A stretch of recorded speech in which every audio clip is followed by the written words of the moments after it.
So here's the big question. You're interested in value investing and valuing and evaluating businesses on a deep level, but you don't know how, even after researching for hours, probably dozens of hours, hundreds of hours on the internet, and because nobody else shows you how to do it. This podcast has all those answers and much more about value investing and finance. My name is Jason Rivera. Welcome to Value Investing in Your Car. Before I get to that, though, I need to let you know you can get this series podcast anywhere in the world for free on all major podcasting platforms: Stitcher, Anchor, SoundCloud, Spotify, iTunes, and more. You can get this as part of the Value Investing in Your Car series anywhere in the world for free. Plus, please remember to subscribe and hit the notification bell if you're watching on YouTube, so you're notified every time we release a new video, and release new videos all the time. Hey, Jason here. In today's Value Investing in Your Car episode, I'm going to analyze United States Steel Corporation, stock ticker X, for Cody S on YouTube, who requested that I look at this stock. I've never looked at US Corp or US Steel before. I've never even gotten past this key ratios page or past this quote page on the stock before. So what I'm going to show you here is the preliminary analysis, visual preliminary analysis that I do on all stocks. Okay. Before I get into this, again, after the first few videos I made like this, I need to put a caveat in here. Yes, there is more to analysis than this. This is my preliminary analysis checklist that I go through. These are the things that I notice on a preliminary analysis. If a company does not meet my or surpass what I require for investment on my visual preliminary analysis checklist, I do not further invest, or I do not further research it. So I don't care about things like what it's doing in terms of turning its operations around in the Cody video that we talked about, or those kind of things. This is, if a company does not surpass my threshold here, I don't even take the analysis further at all. So having said that, our other videos in this series so far, we've covered Cody, ExxonMobil, T-Mobile, IBM and its spinoff, and I feel like I'm forgetting another one. AT&T. AT&T is the other one. If you want to watch those videos, they will be linked below this. Okay. And I will probably reference some of those videos as well for context in the things I see here, and tell you to go to specific videos to learn about things like impairment, goodwill, write-downs if it comes up in this case as well. Okay, so the first thing that catches my eye here is I'm actually surprised this market cap is so low. Again, I've never researched US Steel, but I know the history behind it. Essentially founded by when Andrew Carnegie, back in the early 1900s, sold his company Carnegie Steel to JP Morgan. So it's been around for a long time. It used to just dominate the world in making of steel, so I'm frankly surprised that it only has a $2.2 billion market cap. Another thing that catches my eye here is it's selling below book value, which actually may be of some use depending on what its book value or what its balance sheet looks like, which we'll see in a minute. Nothing else here.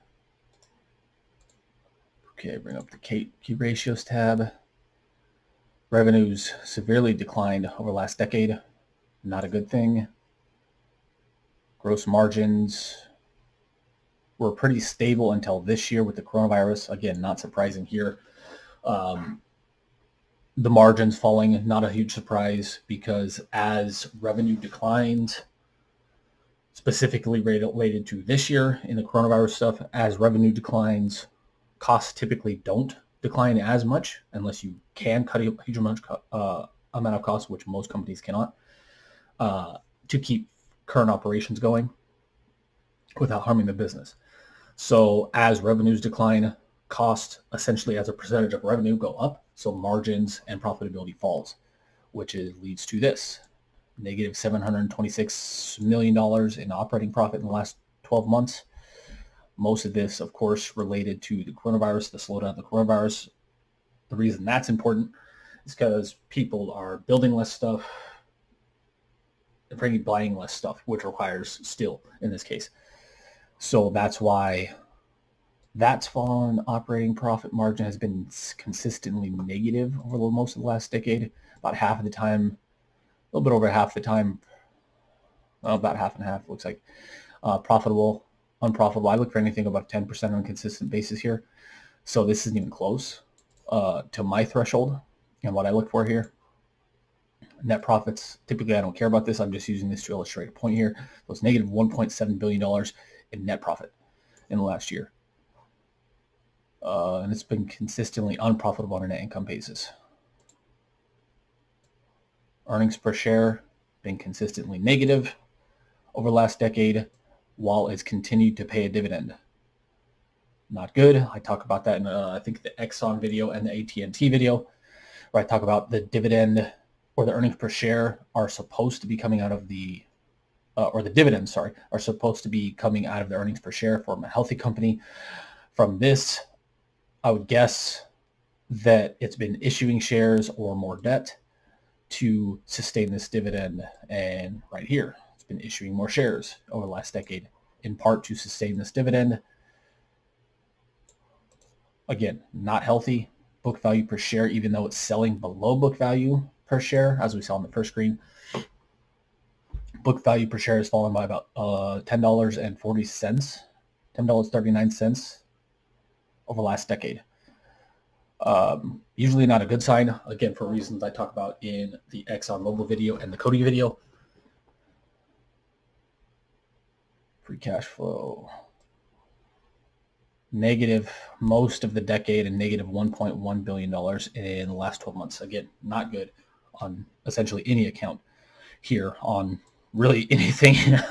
None of these really surpass my threshold here. I want to see this above 10% on a consistent basis. I want to see operating margin. Sorry, I keep forgetting these are turned into podcasts, so I'm just showing here. So operating margin, I want to see these over 10% on a consistent basis. They don't reach that. I want to see shares typically falling over time. I want to see book value per share rising over time, because that's a kind of base level indicator for value. If this is declining over time, it means the value of the company is declining over time, which is why its market cap is so small, which I was a little bit surprised about when I first saw it. Okay, ROIC, hugely negative most of the last decade. And again, because this, in this case, is lower than this, it automatically lets me know the company has a significant amount of debt, because ROIC is not levered by debt, while return on equity is. The higher this number is in relation to this number, the more debt the company has. So I can tell already the company has a significant amount of debt. And this is a perfect example, because normally we only see the positive side of leverage here when it comes to ROIC. For example, if this was reversed, if it was 19.5% positive, this would be 43.69% positive. This is also the negative power of leverage when not used properly, is it magnifies your losses. Here, from here to here, this is the negative power of leverage. Again, not a good thing. I look for 10% on a consistent basis on ROIC, but it's negative most of the last decade and negative 19.5% in the trailing 12-month period. Same thing, cash flow.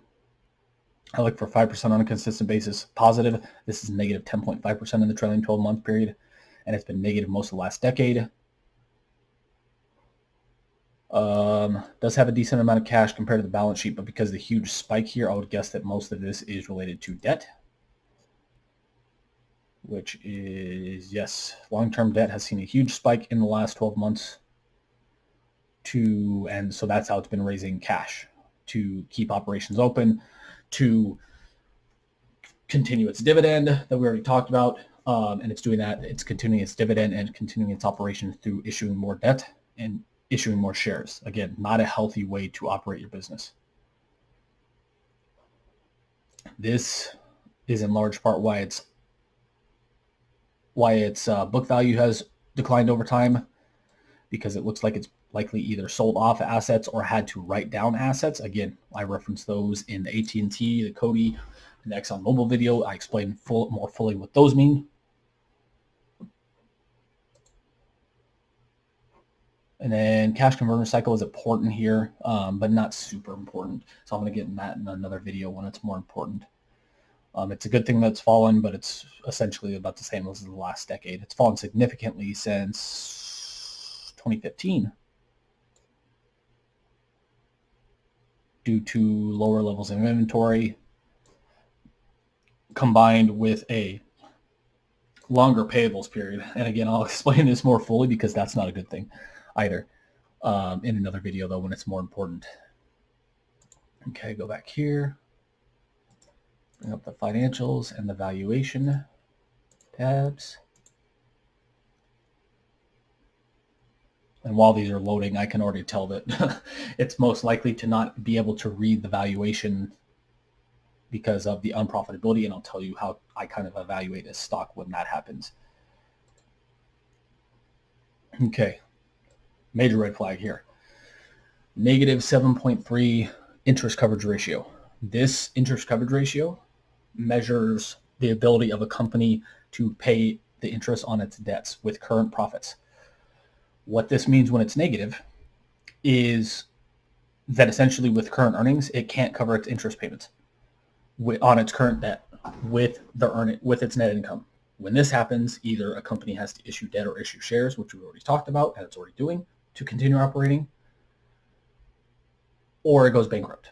So what essentially U.S. Steel is doing here, because this is negative, is it's issuing shares and debt to not only sustain current operations, to sustain the dividend, but it's also issuing shares and issuing debt to pay off its past debt.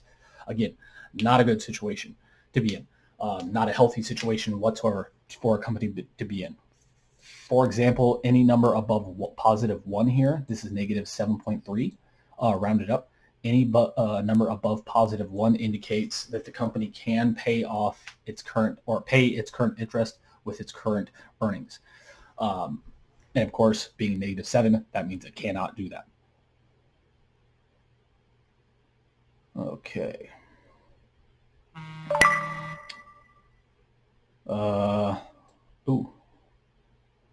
It has, in net debt, it has about, what was that, $3.5 billion in net debt, subtracting total debt of $5.8 billion from total cash of $2.3 billion.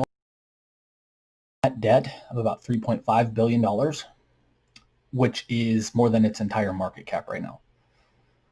When you see that, it's pretty rare when you see that, but it's not good. Essentially what that means is after you subtract the net debt, again, the net debt here, not even just the total debt, the net debt, after subtracting all cash, it means that after you subtract the debt from the company, that its shares are essentially worth 0, which I'll illustrate when we get to the equity. Okay, anything else here?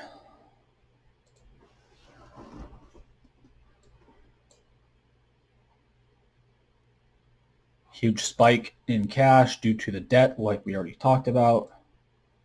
It's issuing more debt to, again, not only to do other things, but also to raise more cash so it can fund working capital and continuing operations.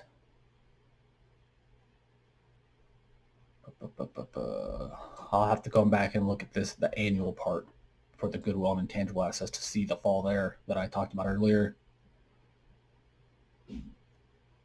Current debt, 150 million.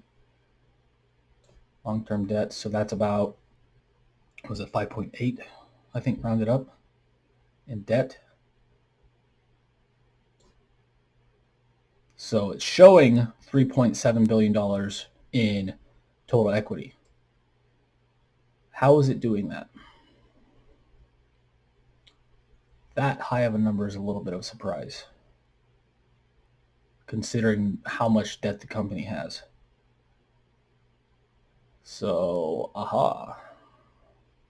So one way, it's long-term investments. I would need to go to the financials. If I was going to research this company further, I would need to go to financials to figure out exactly what those are. And partially in, where's the net number? Net intangible assets, partially there, but mainly it's coming from the property, plant, and equipment. Again, I've read a lot about Andrew Carnegie and the steel business, so I know for an almost certain fact that unless something's massively changed in the last 100 years in terms of steelmaking, this equipment needs to be changed and maintained and kind of upgraded constantly, which lowers the value of this. So just because they show net property, plant, and equipment as $5.7 billion here doesn't mean it necessarily worth that in a real world sense. I would say at best, this is probably worth half that value. And what I'm basing this on is an asset reproduction valuation situation. I would discount this by probably about half. Because again, not only the asset reproduction valuation kind of thinking and being conservative, but also because of what I know about the steel business and these machines and equipment needing to be upgraded, maintained, bought new pretty much constantly. They don't hold their value because they're being used in a hard manner to create steel. So this, I would say at best, would be half the value. And if you do that, that brings it to almost negative equity value. Again, which we talked about earlier, which means the shares that you're buying on the market is essentially worth less than zero. Another big factor is their total inventories.